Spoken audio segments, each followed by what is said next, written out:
Sud Radio, les vraies voix qui font bouger la France. Stéphane Soumier avec Bismart, 19h30, 20h. Salut à tous, c'est Bismart sur Sud Radio. On va démarrer avec la revanche du légume. On va démarrer avec Bonduelle. Alors, Bonduelle, attention, c'est l'une des puissances françaises sur le légume, mais évidemment en France, en Europe, mais à l'international. Et pourquoi revanche ? Vous allez voir, on va discuter avec l'un des directeurs généraux de Bonduelle. C'est parti. Et donc, on démarre avec Jean-Noël Darniche. Bonjour, Jean-Noël Darniche, donc le directeur général de Bonduelle. Moi, j'avais une question. Alors, vous n'êtes pas à la tête de Bonduelle depuis très longtemps, hein, depuis 18 mois, c'est ça, hein, depuis 18 mois, et je dirige Bonduelle France, voilà. Les activités long life. Mais je me demandais si vous viviez pas ça comme une forme de revanche, quand même, tout ce qui est en train de se passer. Je pensais à une double revanche. C'est la revanche de l'industrie agroalimentaire et la revanche du légume. La revanche du légume sur une un peu plus longue phase dont on va parler, hein, mais quand même une revanche industrielle. Alors vous savez, le groupe Bonduelle, il existe depuis 1856. Alors des cycles, il y en a eu de nombreux. Oui. Donc pour le légume, il y a eu des hauts et des bas à différentes périodes. Mais c'est vrai que depuis de nombreuses années, quand même, le légume était revenu au cœur des consommations, était en accélération. Le légume, mais pas la conserve. Il y a un truc... Moi, j'ai grandi en s'éloignant de plus en plus de la conserve. C'était synonyme, en fait, de quelque chose qui valait mieux éviter. Et tout à coup, c'est revenu en grâce. Alors, c'était quand même toujours une catégorie qui touchait 80% des Français tous les ans. Hein, donc, c'était quand même dans le quotidien des Français. Mais c'est vrai qu'on est revenu au cœur des repas de beaucoup de familles depuis un an, depuis cette crise. Pourquoi ? Parce que les gens ont besoin de consommer plus chez eux. Et donc, ils ont été à la recherche de produits sains, de produits pratiques. Donc, on l'a retrouvé sur la conserve, vous le dites, et puis sur nos gammes surgelées également. Et donc, ils ont vu tout le bénéfice, en fait, de ces produits qui étaient assez essentiels et que certains avaient oublié. Oui, mais allez, je vais insister là-dessus, Jean-Noël, parce que c'est la réflexion dans laquelle j'ai été. C'est-à-dire, à un moment, l'usine, quoi que vous en disiez, c'est une sécurité sanitaire. Alors, absolue. Mais l'apertisation, notre mode de production, vous dites quoi ? L'apertisation, c'est le mode de mise en conserve, oui, absolument. Apprenez les mots Nicolas Appert, qui avait inventé ça. D'ailleurs, Bonduelle, les boulevards Nicolas Appert à Villeneuve-d'Ascq. Vous voyez, donc voilà. C'est vraiment au cœur de notre histoire. Mais oui, c'est ce qui amène la sécurité. Parce que la conserve, c'est avant tout de conserver le meilleur du légume. Ouais. Nutritionnellement, le goût du légume, la texture du légume, et pouvoir le conserver dans la durée. Donc c'est ça qu'on apporte. Et c'est vrai qu'il y a beaucoup de gens qui ont découvert ce bénéfice qu'ils avaient peut-être un petit peu oublié. Et alors, c'est de l'aluminium, la conserve ? On en a en aluminium, mais aussi en bocaux également. Mais une grande partie en aluminium, c'est juste. C'est quoi ? C'est totalement inerte, ultra... Qu'est-ce qui fait la force, justement, de l'alu C'est complètement inerte. Ouais, c'est ça. Il y a un autre bénéfice qu'un aluminium, c'est qu'il est complètement recyclable. Voilà. Donc, à l'infini, je crois. À l'infini. À l'infini. Exactement. C'est un truc de dingue. Et aujourd'hui, on peut dire, par exemple, que nos boîtes d'aluminium sont issues à 70%, 68 précisément, je peux vous dire, de matières recyclées déjà.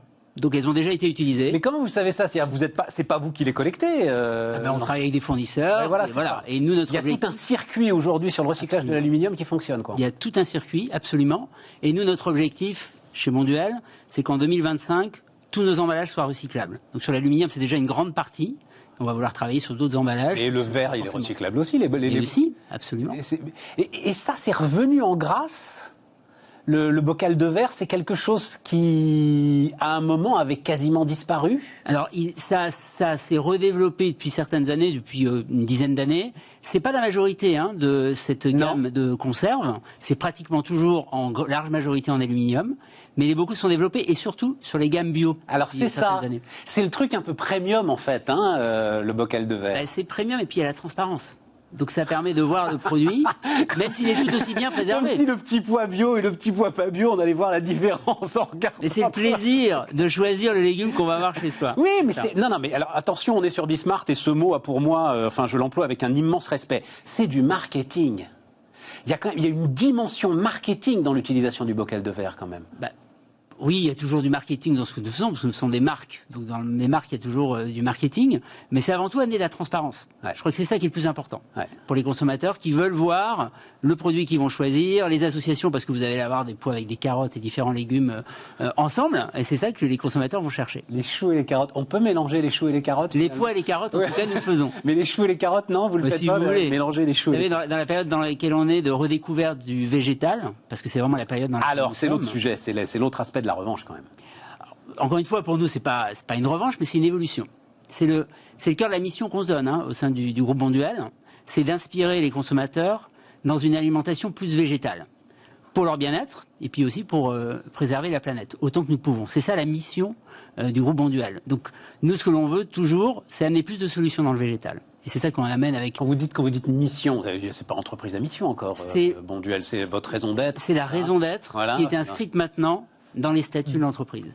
C'est ça, mais vous n'êtes pas jusqu'au stade entreprise à mission. On n'est pas une entreprise à mission, mais nous avons une mission claire, que je vais vous donner tout de suite, qui est dans les statuts, et on a l'ambition de devenir une entreprise bicorp en 2025, justement, au service de cette mission. Redonnez-les-moi, parce qu'à mon avis, votre mission, c'est comme toutes les missions, c'est-à-dire ça n'engage pas à grand-chose. C'est quoi? Redonnez-la-moi, votre raison. Inspirer nos consommateurs dans leur transition vers l'alimentation végétale.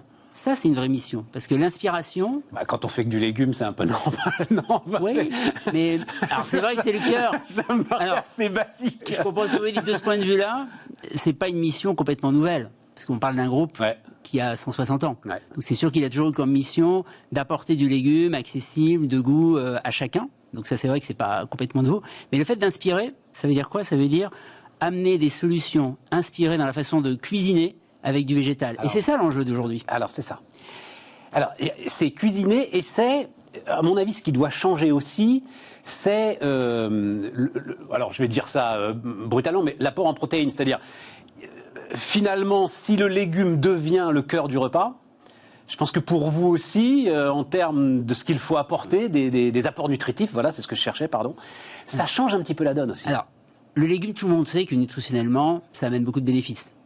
Des fibres, tout le monde le sait, et depuis très longtemps. Oui. Et des protéines avec les légumineuses en particulier. Enfin, tout le monde le sait, oui. Sauf que, si on est juste Est-ce que la pomme de terre est un légume dans ce... non, c'est un féculent. Ça, c'est nos débats d'experts. Ça a toujours été le problème. Non, le point, c'est plutôt le légume, si on le consomme uniquement pour des raisons, on va dire nutritionnelles, parce qu'il faut consommer 5 fruits et légumes par jour, et c'est très bien de le faire, bien sûr, mais ça suffit pas. Si on veut aller vers une alimentation plus végétale, et on en a besoin, si on va avoir une alimentation pour 9 milliards de personnes sur la planète, il faut qu'elle amène du plaisir.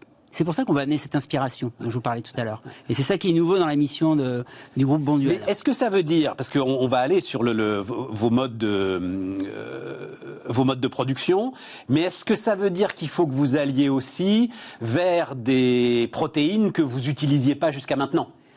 Alors, des protéines végétales que vous allez être obligé d'intégrer dans un certain nombre de repas préparés, etc. Et tout, parce que maintenant, il faut qu'il y ait effectivement une sorte de... Enfin, il faut que ce soit complet. Il faut que ce soit complet, vous le dites. Donc il faut associer des légumes avec des légumineuses, avec des céréales, pour avoir des plats plus complets, c'est des démarches plus savoureux. Qui sont récentes pour vous.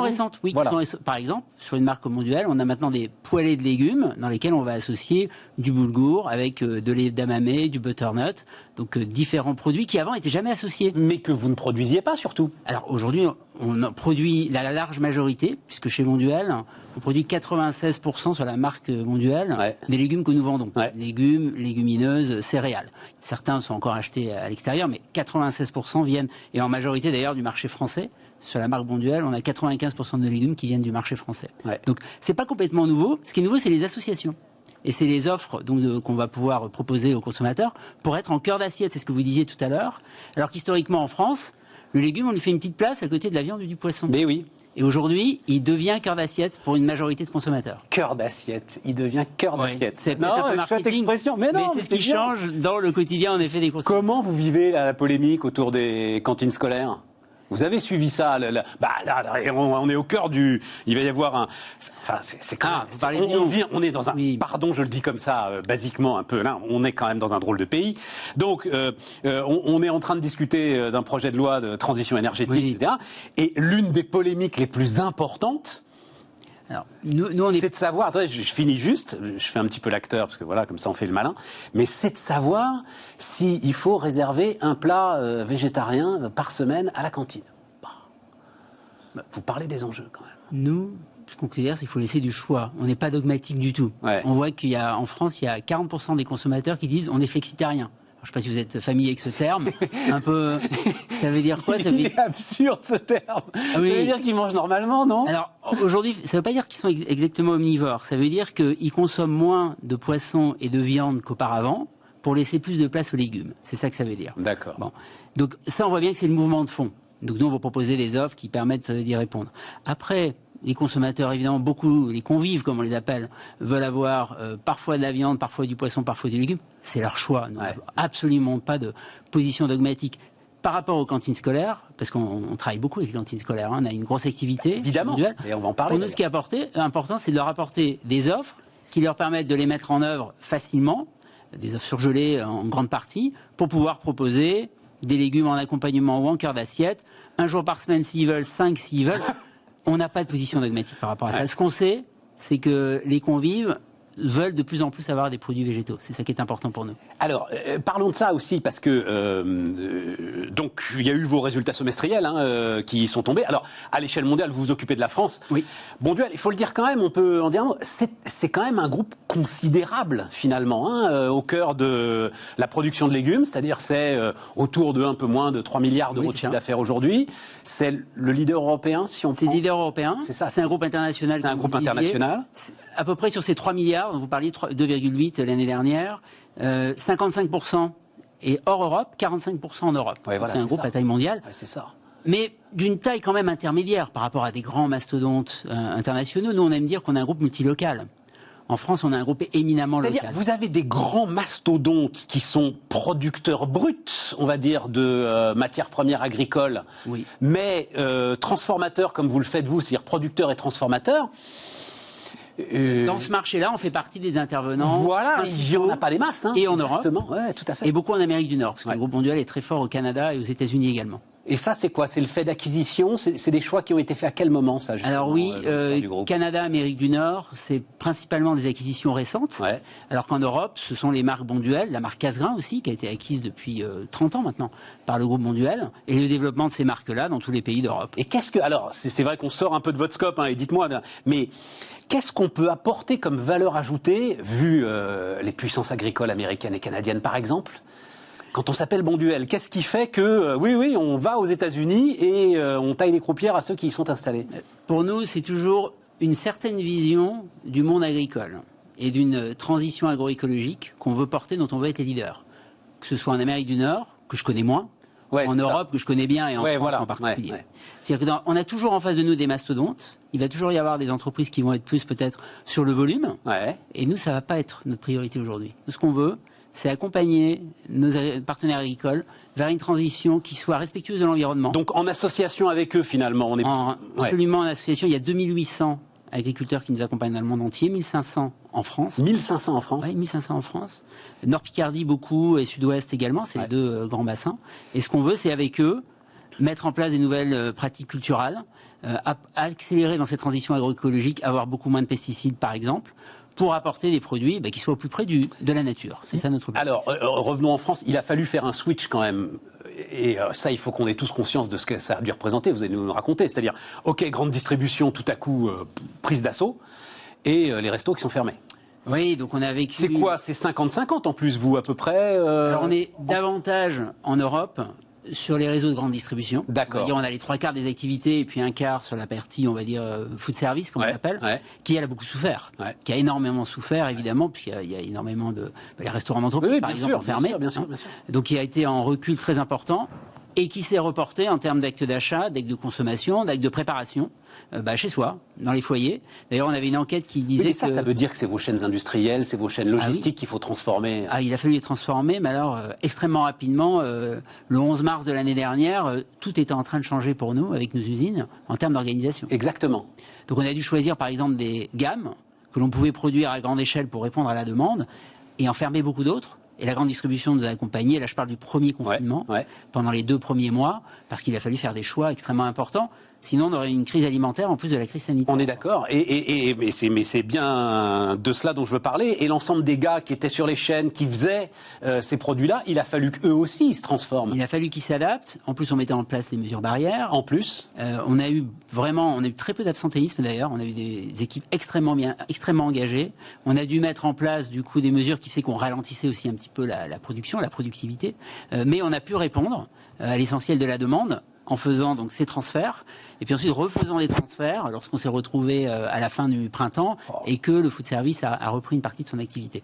On peut dire que depuis un an, ça n'arrête pas, hein, ça continue de monter et descendre de cette façon-là. Il doit quand même y avoir une cohésion d'entreprise assez forte là pour réaliser tout ça quand même. Et est-ce qu'on arrive à maintenir justement cette cohésion d'entreprise très forte là je crois qu'on un an après le début de l'épreuve d'une certaine manière. Je crois qu'on a été très impressionné chez Bonduelle, comme dans beaucoup d'entreprises et d'industries, par l'engagement des équipes qui ont répondu présent en fait, qui ont été là, qui ont fait des heures parfois très longues, qui ont dû faire des heures aussi très tôt. Je pense aussi à nos équipes qui sont sur le terrain, vous savez, les équipes qui travaillent au plus près des supermarchés, qui vont tous les matins et qui ont dû aider à refaire des rayons qui étaient vides et dévastés à la fin de la période de Covid, parce que les approvisionnements avaient dû changer, et qui ont dû aider nos partenaires de la grande distribution à repositionner toutes nos gammes dans les rayons, et qui étaient en magasin tous les matins à 4h du matin ou 5h du matin. Donc on a eu des engagements admirables de la part de nos équipes. Vous avez su récompenser ces engagements ? On a su évidemment accompagner et récompenser, c'est la moindre des choses. Ces engagements, Absolument. Oui, et puis de toute façon c'est indispensable, parce que l'histoire continue. Absolument. Alors, mais justement, on va en finir là, c'est-à-dire la grande distribution vous a accompagné, et maintenant alors, comment ça se passe ? Là c'est une phase de l'économie française, les négociations avec la grande distribution. Et on évoque partout le retour d'un durcissement très fort sur les prix. On sait, je le dis juste là aussi, il y a 2 ans et demi maintenant, une loi dite Egalim, pour mieux rémunérer justement le travail des agriculteurs. La loi a fait pchit, je ne vous demande pas de commenter ça, moi je le dis, la loi a fait pchit. Et donc on est dans quelle ambiance là ? On a eu 2 phases là, dans les 12 derniers mois, parce qu'il y a eu cette phase où on était vraiment très main dans la main avec la grande distribution face à cette crise, et vraiment, ils ont joué le jeu, on a joué le jeu ensemble. Puis ensuite, on a eu une phase, on est revenu dans une phase de négociation. Mais ce qui a changé quand même, c'est que nos partenaires de la grande distribution, ils ont très bien compris que l'on doit accompagner des filières agroalimentaires en France et des filières agricoles. Donc, on a depuis 2 ans lancé des programmes d'accompagnement qu'on appelle le ruissellement, vous connaissez la loi Egalim, pour aller créer de la valeur sur nos produits, pour pouvoir rémunérer mieux nos partenaires agriculteurs, qui en ont besoin pour assurer la pérennité des filières, et puis parce qu'ils font face à des charges qui sont en hausse. Et parce qu'on veut aussi qu'ils accompagnent la transition agroécologique. Donc pour ça, on ne peut pas le faire si on n'a pas l'engagement de la grande distribution. Donc dans le cadre de la loi Egalim, il y avait eu des avancées peut-être assez timides, beaucoup dans l'industrie du lait, vous avez déjà dû en entendre parler. Il n'y avait que le lait, en fait. Et nous sommes fiers d'avoir été les premiers à mener cette transition aussi dans les légumes. On a commencé l'année dernière. Ça veut dire quoi concrètement, Jean-Noël ? Ça veut dire que la grande distribution accepte de payer plus cher ? Ça veut dire que la grande distribution a accepté de nous accompagner dans des revalorisations de filières, dans les négociations qui viennent de se terminer. Mais ça veut dire que vous, derrière, vous avez suffisamment confiance dans le pouvoir de la marque Bonduelle, parce que c'est pris plus cher, ils vont se retrouver aussi plus cher en rayon. Alors, on parle de choses très timides, on n'est pas sur des augmentations très élevées, mais qui vont permettre de mieux rémunérer nos partenaires du monde agricole. Et oui, on a confiance, parce qu'on sait que les consommateurs sont prêts à valoriser du local de bonne qualité. C'est ça. Quand on demande aux consommateurs ce qu'ils demandent sur des produits, on va dire, agroalimentaires aujourd'hui, le premier critère de choix, c'est le local. 90% des consommateurs disent « je veux avant tout un produit local et de bonne qualité ». Donc on sait qu'ils sont prêts à mettre les quelques centimes de plus pour aller chercher ces produits. Une boîte de petits pois, en moyenne, c'est 1,16 € en France. Peut-être que ce sera quelques centimes de plus l'année prochaine. 1,20 €. Peut-être, du 18. C'est pas moi qui fixe les prix. Ouais, mais c'est ça qui est intéressant. Et on va voir si on joue le jeu, justement, nous. Exactement. Si au-delà de ce qu'on peut déclarer dans des sondages, dans des panels, etc., on va voir si on joue le jeu pour effectivement revaloriser ces gens-là. Merci Jean-Noël. Jean-Noël Darniche, donc le directeur général de Bonduelle, enfin l'un des directeurs généraux de Bonduelle, était notre premier invité sur BIT. Jean-Noël Darniche, donc l'un des directeurs généraux de Bonduelle, qui était avec nous sur Sud Radio. On repart et on va au bord de la mer, presqu'île de Guérande, très exactement. Vous allez voir ça. On repart les amis, on repart donc avec Jean-Luc Longeroche qui est avec nous. Bonjour Jean-Luc. Bonjour. Qui est le patron de GEPS Techno, GEPS, qui est installé sur la presqu'île de Guérande, les amis, quand même. Parce que tout le monde discute du job de rêve. Moi, je l'ai trouvé, le job de rêve, c'est d'aller bosser chez Eh ben, on recrute Chez régulièrement. Mais oui. Mais ça doit être parce que alors on va parler. Vous travaillez alors donc Ocean Tech, etc. Les recherches d'énergie et tout. Donc je pense que vous êtes à la recherche de talents sur l'énergie, sur la physique, sur l'ensemble des fluides, etc. Mais ça doit être un atout considérable que de travailler à Guérande. Alors c'est un atout, notamment on attire beaucoup de gens qui ont un lien particulier avec la mer. Ensuite ça reste une difficulté parce qu'il y a aussi un certain nombre de gens qui choisissent plutôt les grandes métropoles et on est à 1 heure de Nantes. Donc ça dépend, c'est parfois un avantage, parfois un inconvénient. Avec le télétravail on va peut-être pouvoir gérer les deux. Bon. Parlons d'un mot, parce que je disais à la découverte de l'Ocean Tech, parce que c'est vrai qu'on en parle assez peu finalement. C'est l'un des versants de cette richesse des océans finalement à exploiter sur lequel vous vous penchez vous, c'est l'énergie, mais d'une manière générale. Est-ce qu'il y a là aujourd'hui, et alors particulièrement avec la façade maritime qu'on a nous, des richesses inexploitées, un potentiel sur lequel on n'innove pas assez et on ne va pas assez travailler? Comment est-ce que vous voyez les choses? Alors, c'est sûr qu'il y a un potentiel. Alors, inexploité, je ne le dirais pas, parce qu'il y a énormément aujourd'hui d'initiatives liées à l'océan, au sens large, qui, je pense à l'algoculture, je pense aux choses dans l'aquaculture, il y a forcément l'énergie. Jean-Luc, à chaque fois, c'est des petites initiatives, c'est des labos de recherche, c'est des choses comme ça, mais regardez tout simplement sur l'éolien en mer, mais on a un retard, je ne sais pas, peut-être de 10 ans par rapport aux Britanniques, par exemple. C'est certain. On est quand même en train de le combler à marche forcée. Hein. Ouais. Aujourd'hui, une de nos filiales est chargée de faire toutes les mesures de vent préalables au lancement des nouveaux appels d'offres éoliens en mer pour la France. Et notamment à l'occasion du Covid, il y a eu une très forte accélération. On devait faire 2 campagnes l'an dernier, on est en train d'en faire 8. Donc on est vraiment en train de préparer cette accélération. Les premiers champs sont en train de voir le jour. Le premier champ est sur le banc de Guérande à côté de Saint-Nazaire. Donc oui, ça arrive. Oui, on a pris du retard, mais les choses changent et changent vite. Donc la base de votre réflexion à vous, et elle est absolument passionnante, c'est vieux comme l'usine marémotrice de la Rance, hein, qui est un petit peu au nord, là, hein, pas très loin de Saint-Malo. C'est l'idée qu'il y a une force dans ces océans dont on doit pouvoir tirer de l'énergie. Oui, alors l'idée de départ de GEPS Techno, c'était même de se dire il y a plusieurs forces. C'est-à-dire quand on est en mer, on a le vent, on a la houle, on a le courant, on a le soleil. Et donc c'était vraiment d'arriver à combiner tout ça sur un seul et même flotteur et puis d'être capable de s'adapter précisément à l'endroit où est notre client en disant si vous avez plus de houle, on prend plus de houle. Si vous avez plus de vent, on prend plus de vent. Vos clients principalement sont les plateformes aujourd'hui. Alors c'est aujourd'hui, ça va être par exemple le pétrole, mais ça va être l'éolien marin qui a aujourd'hui, qui sur certaines utilisations met en œuvre des groupes diesel et on va leur proposer de les remplacer par des énergies renouvelables. Non mais quand je disais plateforme, c'est-à-dire ce sont des situations stables. Oui, voilà, c'est ça. Et donc vous étudiez vous la situation là où ils sont. Oui.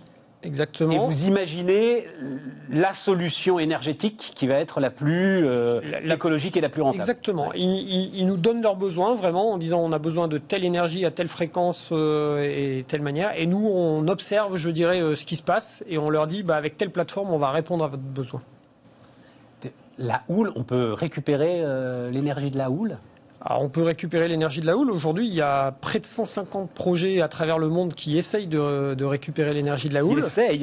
Qui essayent. On est, je dirais, à l'échelle mondiale, on est aujourd'hui 3 ou 4 sociétés à avoir atteint le stade commercial. Qu'est-ce qu'on voit là? Alors décrivez-moi ce qu'on voit là, Jean-Luc. Donc c'est une plateforme jaune avec je la décris pour ceux qui nous écoutent en podcast ou à la radio. Elle est blindée de panneaux solaires. Ok, ça, panneaux solaires, on sait faire. Oui. Et qu'est-ce qu'il y a de plus, justement Alors, qu'est-ce qu'il y a de plus? Dans la tranche du milieu de la plateforme, vous avez une espèce d'étoile qui est remplie à moitié d'eau. Et chaque fois que la plateforme va basculer autour d'un de ses axes, vers l'avant, vers l'arrière, sur le côté, l'eau va se mettre en circulation et on va récupérer cette circulation d'eau avec une turbine. Et avec cette turbine, on va fabriquer de l'électricité. Mais alors, on fabrique de l'électricité, mais de quoi? De quoi allumer une ampoule? De quoi faire chaud? Il me dit plusieurs ampoules. Plusieurs ampoules. Alors, ça dépend de la taille des ampoules, mais de quoi? Aujourd'hui, ça se calcule en kilowatts, en mégawatts. On est en centaines de kilowatts installés. En centaines de kilowatts, ouais, voilà. Et on va produire. Alors, une des grandes richesses de la houle, c'est que c'est une ressource qui est plutôt très stable dans le temps. Donc c'est assez rare qu'il n'y ait vraiment pas de houle et c'est aussi assez rare qu'il y ait des très grosses tempêtes. Et encore, on est capable de produire, on écrète entre guillemets, mais on est capable de produire en période de grosses tempêtes. Et donc on va, en fait, avec une plateforme comme ça, on va être capable de livrer quelques dizaines de kilowatts de manière très permanente. Alors, on s'adresse clairement pas au réseau. Hein, on va pas chercher à se connecter au réseau EDF et à remplacer les centrales nucléaires. Nous, on cherche des gens qui ont besoin d'alimenter des skis de pompe au fond de l'eau. Donc, typiquement, on retombe sur les usages industriels qui sont en mer. Ouais, tout à fait. Ouais, tout à fait. Et alors, est-ce qu'on peut regarder il y a un truc, moi, j'ai envie qui m'intéresse beaucoup, qui se rapproche un petit peu d'ailleurs du dispositif de l'Arance, finalement. Oui. Je me souviens, c'est-à-dire, c'est un musée aujourd'hui, parce que je l'ai visité, moi, il y a pas très longtemps, l'usine marémotrice. Non, elle tourne encore. Elle continue à fonctionner. Elle continue à fonctionner. Mais on peut la visiter. On peut la visiter. Assez librement. Ça reste un outil intéressant construit dans les années 60, je crois, hein, d'ailleurs. Hein. C'était, ça doit être ça, oui. Ouais, c'était une époque où, justement, voilà, la France industrielle avait de grandes ambitions. Une grande innovation. Voilà, une grande innovation, une grande ambition. Donc, là, qu'est-ce qu'on voit? Donc, on a une digue portuaire, c'est ça? Donc là, l'idée, c'est un projet qu'on porte avec le groupe Legendre. Ça a vraiment été, le groupe Legendre souhaitait se lancer dans la construction de digues et est venu nous voir en nous disant qu'est-ce que vous pouvez nous proposer d'innovant. Et donc, on a proposé de récupérer l'énergie des vagues, plutôt qu'elles viennent se casser sur la digue et qu'elles ne servent à rien. On a installé un dispositif alors complètement différent de celui de nos plateformes, à l'intérieur de la digue. Donc, c'est un système de volets qui va d'avant en arrière. Mais alors, c'est des volets qui font la taille de la digue. Attention, je veux le préciser. Donc, c'est des volets qui font quoi, 1,50 m, 2 mètres de haut, là non, c'est des volets qui font 6 mètres de haut par 20 mètres de long. Ah ben... oui, voilà. On fait rarement dans le petit. En mer, ceci dit, en mer, 20 mètres par 6, c'est une taille tout à fait raisonnable. En quelle matière ? Aujourd'hui, les premiers prototypes seront avec un volet métallique et une ossature béton. Voilà, c'est ça. Et c'est le battement de ces volets qui va entraîner une génératrice. Exactement. Alors c'est un système il y a justement plusieurs projets houlomoteurs qui ont cherché à utiliser ce système du volet, mais plutôt posé au fond de l'eau et pour alimenter le réseau. Et on est les premiers à avoir eu l'idée de transformer ce concept pour en faire un concept de digue énergisée, sur lequel aujourd'hui on a énormément de contacts entrants, c'est-à-dire clairement le marché attendait cette solution-là. Mais c'est fascinant, Mais là encore, quelle puissance on arrive à générer? Alors là, on va commencer à être très rapidement sur des mégawatts, parce qu'on est sur des tailles significatives, et à partir du moment où on a une houle, les endroits où on pose des digues, c'est quand même des endroits où justement il faut se protéger de la houle, donc on a souvent un bon gisement. Donc là, on parle de pouvoir installer des mégawatts, voire des dizaines de mégawatts sur une digue. Oui. Et donc là, on a sur la digue qu'on voit alors c'est évidemment une recomposition. Hein, voilà. C'est pour l'instant une image de synthèse. Voilà, pardon, c'est ce que je cherchais, une image de synthèse. Mais on voit une toute petite partie de la digue qui est réalisée comme ça. On ne pourra pas faire plus, c'est-à-dire qu'il va y avoir un problème de sécurité si jamais on étend davantage. Non, absolument pas. Cette image, en fait, elle reflète ce qui devrait, le projet qui devrait s'installer, on va dire, en 2023 avec le premier prototype qu'on va créer. C'est-à-dire qu'aujourd'hui, on a prévu d'installer 3 alvéoles de 20 mètres de long. Mais ceci dit, si c'est convaincant et si les collectivités territoriales de la zone concernée sont intéressées, on peut tout à fait... Alors, on fera jamais toute la digue, puisque évidemment, la partie de la digue la plus proche de la terre récupère peu de houle et c'est un peu un non-sens économique. Je comprends. Mais par contre, on n'a aucune difficulté j'ai envie de dire... On a vu quelques appels d'offres passer. Et donc ce sera où ça? Parce qu'on voit bien la baie derrière, ça fait village breton, un peu Bretagne Sud. Aujourd'hui, on est en discussion avec la région Bretagne pour essayer de trouver la bonne localisation pour installer cette première digue. Ah oui, c'est l'image parfaite effectivement de la baie du village breton. Là, ouais, vous l'avez parfaitement recomposé. Et cette énergie, elle ira alimenter quoi à ce moment-là? Des services portuaires? Alors, évidemment, on va essayer de privilégier plutôt l'autoconsommation, donc parce que les zones portuaires sont des zones dans lesquelles il y a plutôt beaucoup de consommateurs électriques. Mais on pourrait imaginer des choses un peu différentes, comme par exemple produire de l'hydrogène pour alimenter directement des navires de pêche à proximité ou d'autres navires. Donc il y a plusieurs utilisations. Juste pour terminer, je dois avouer, alors je crois que c'était Naval Group qui avait immergé, mais alors... Ça s'appelait une hydrolienne, oui. Ça s'appelle d'ailleurs toujours. Je crois qu'elle est toujours au fond de l'eau et puis que non, ou alors ils l'ont sorti. Ils l'ont sorti. Oui. Ils l'ont sorti. Oui, je crois qu'ils l'ont sorti d'ailleurs justement. mais vraiment quelque chose de gigantesque qui alors aspirait l'énergie des courants marins, et notamment du plus puissant peut-être du monde, je crois, au large de la pointe du Raz. C'est-à-dire, on ne peut pas voir trop gigantesque non plus. C'est toute la difficulté dans laquelle vous êtes aujourd'hui. Ça reste de l'expérimentation. Alors, je dirais pas ça. Chez GEPS, on défend un principe qui est de dire ça sert à rien de fabriquer quelque chose de 500 mètres de diamètre si on n'est pas capable de le réussir sur quelque chose qui fait 10 mètres de diamètre. Et donc, on a systématiquement la plateforme qu'on voyait tout à l'heure, qui fait aujourd'hui 24 mètres de long. On a commencé par faire des plateformes de 3 mètres de long qu'on vend aujourd'hui, qui marchent. Et donc, ce qu'on sait faire sur 3 mètres de long, on commence à bien savoir le faire sur 25 mètres. Et peut-être qu'un jour, on le fera sur quelque chose de 100 mètres de long. Mais enfin, nous, notre conviction, c'est on se lance pas. Ça sert à rien de fabriquer quelque chose de très très gros si on n'est pas capable de résoudre les petits problèmes d'abord.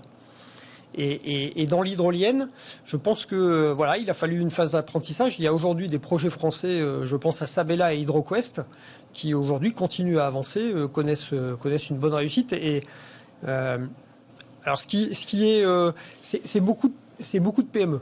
Aujourd'hui, force est de constater que les gens qui avancent vite, c'est beaucoup de PME. Beaucoup de PME. Avec quand même des... Parce que c'est ce que montrent très très bien les vagues et cette digue. C'est quand même là pour l'éternité, quoi. Donc, on est vraiment au cœur de ce que peut être le renouvelable. Voilà. Ouais. Donc, il faut, c'est s'en servir. Magnifique, en tout cas. Magnifique. Merci pour tout ça, Jean-Luc. Donc, Jean-Luc Longeroche, le patron de GEPS Techno sur la presqu'île de Guérande, avec des bons et des mauvais côtés. Et nous, on continue Bismart. Jean-Luc Longeroche, donc le CEO de GEPS Techno sur la presqu'île de Guérande. On se retrouve demain sur Sud Radio. Sud Radio, les vraies voix qui font bouger la France. Stéphane Soumier avec Bismart, 19h30, 20h.